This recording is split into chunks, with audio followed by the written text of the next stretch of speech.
নমস্কার, শোভা দাস গ্লিমসেস চ্যানেলে সবাইকে স্বাগত জানাই।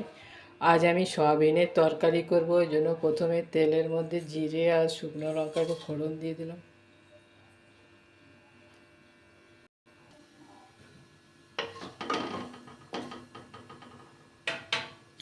এরপর একটা টমেটো, বড় সাইজের আদা 1 ইঞ্চি আর 4টে কাঁচা লঙ্কা দিয়ে বেটে রেখেছিলাম।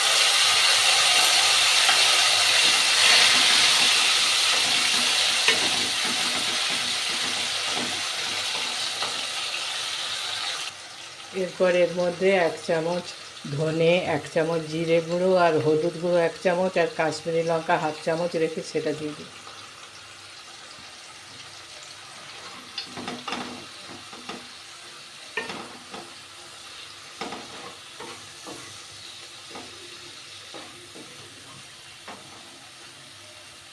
একটু জল দিয়ে দিচ্ছি।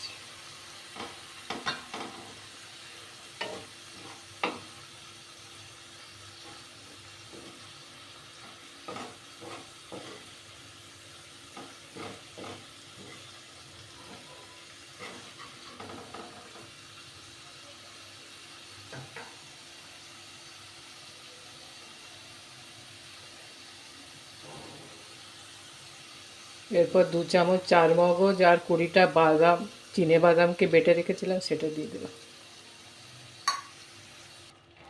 1 চামচ মতো নুন দিয়ে দিলাম।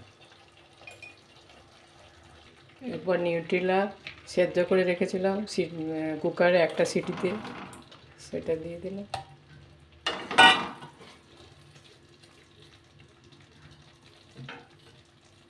আলু একটা সেদ্ধ করে রেখেছিলাম সেটা দিলাম।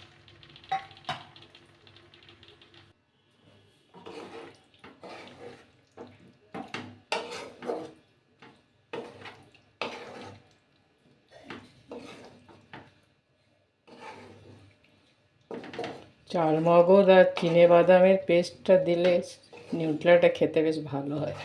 আর এটা একটু ঝাল ঝাল হয়। আমি 4টে কাঁচা লঙ্কা বেটেছিলাম, ঝাল লঙ্কা। এটা একটু ঝাল ঝাল হলেই ভালো লাগে। প্রায় কষা হয়ে এসছে।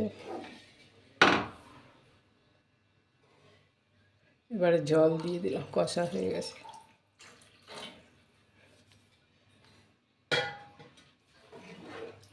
অনেকে বলে কুকারে করলে নাকি টেস্ট হয় না। সময় বাঁচে, গ্যাস বাঁচে ঠিকই, কিন্তু বলে নাকি টেস্ট হয় না। কিন্তু আমি বলি ওই দুটো তো আছেই, উপরন্তু যত কড়াতে কষে করবেন না তত খাদ্যগুণ বা পুষ্টিগুণ নষ্ট হয়ে যাবে। কুকারে করলে কিন্তু সেটা হয় না। পুষ্টিগুণটাও তো দরকার, তাই না?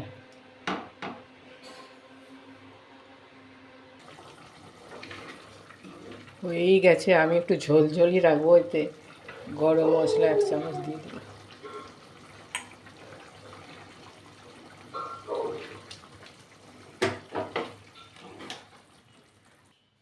হয়ে গেছে, নামিয়ে কন্টেনারে ঢেলে দিয়েছি। ভালো থাকবেন, সুস্থ থাকবেন, সাবধানে থাকবেন। আর লাইক, শেয়ার, কমেন্ট আর সাবস্ক্রাইব করে আমার চ্যানেলের পাশে থাকলে উপকৃত হব। নমস্কার।